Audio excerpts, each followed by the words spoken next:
Good evening, everybody. 4 o'clock, so it is evening. Respected Principal Sir, the teachers, staff, non-teaching staff, teaching staff, the students, and the people of especially 10th class who served me the best here. Actually, there is nothing to say about it because you are in the moment of enjoyment today. But let me tell you one most important thing. People of 10th class know me very well here. Can we have the moment of silence? Can we have the moment of silence?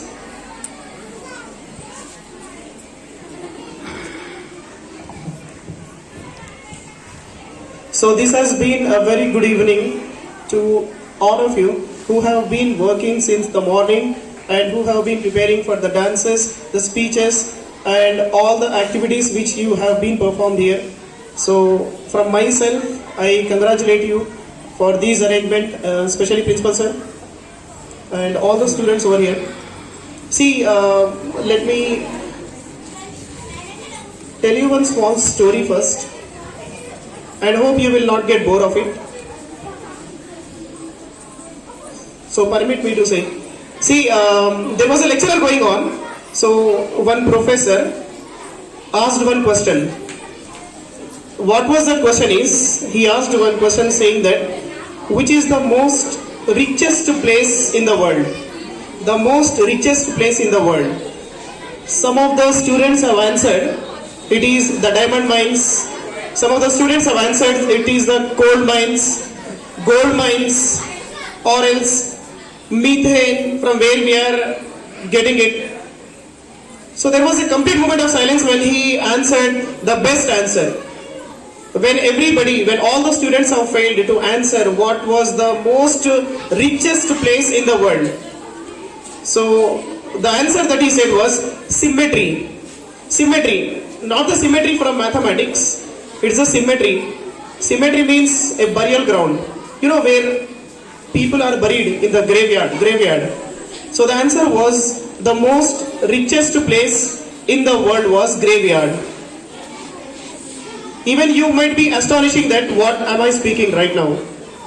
How can a graveyard be the richest place? You know why do we consider the richest place as the graveyard? Can you just pat on the head of that person so that he might keep quiet? Pat him. The richest place was graveyard because, you know, there are so many minds which have been buried. If I ask you one question, how many of you want to become a doctor? Then how many of you will raise your hands? Can you just raise your hands? How many of you want to become a doctor here? Can you just raise your hands, the right hand? With confidence, please.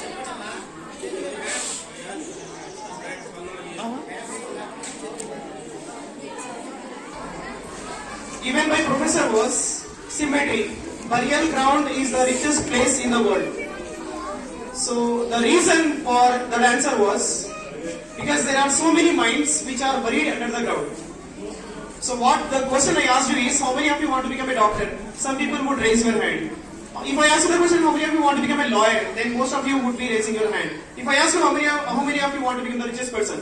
You might be raising your hand. If I ask you like, how many of you want to become some bureaucrats, some politicians, some teachers, some other occasion, like occupations? So you would definitely raise your hands.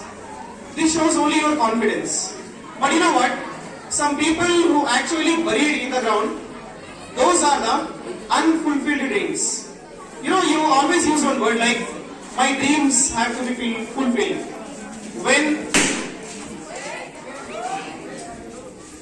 When parents give birth to their children, so they make some type of planning. What do they want to make their children? Is it right or wrong? Is it right or wrong? If you are studying up to 10th or intermediate or for any other occasional courses, you might be having one dream or you might be having one aim. Nobody studies only to complete the 10th and get married like this, or like a chapri type. Do you? No, exactly you not. Why? Because you know very well that there is a lot of scope and that there is a lot of respect when you get educated.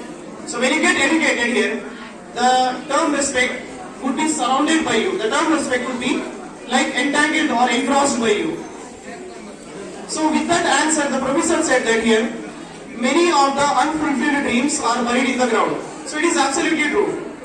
So you know what, when life is giving you one chance to be the best person out of it. Because the efforts, the enthusiasms, the time you spend, the energy you spend will definitely be useful to you, not only up to then, but even after when you go to the entire period. So with this one, I would like to thank all the dignitaries who have given me the opportunity here to speak some few points. So wish you a very happy adieu. Adieu means goodbye. So happy farewell to everybody. Have a beautiful day. God bless you all.